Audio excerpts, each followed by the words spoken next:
If your sink stopper won't seal right, it's probably why your sink keeps draining when it should be holding water. So here's the deal. First, check if the stopper is just misaligned.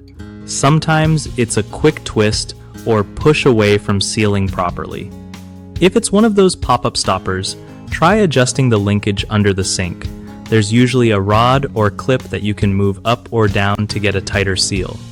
If the stopper is old or cracked, swapping it out for a new one is often the easiest fix. You'll want to clean off any gunk or mineral buildup on the stopper and the drain seat too, because that stuff can prevent a good seal. When you're replacing parts, take the old stopper to the hardware store so you get the exact match.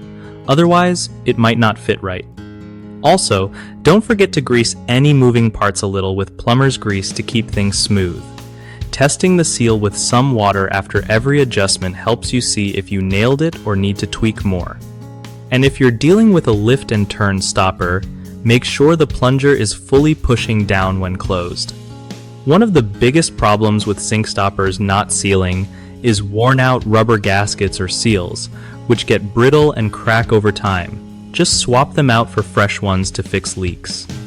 Another common issue is an improperly adjusted stopper linkage. If the rod or clip isn't set right, the stopper won't sit flush, so adjusting that part usually solves the problem. Finally, mineral deposits or grime buildup can block a tight seal. Cleaning both the stopper and drain seat with vinegar and a brush usually does the trick and lets everything close snugly again. BigHomeProjects.com is awesome for homeowners who want to find trustworthy local contractors without all the hassle.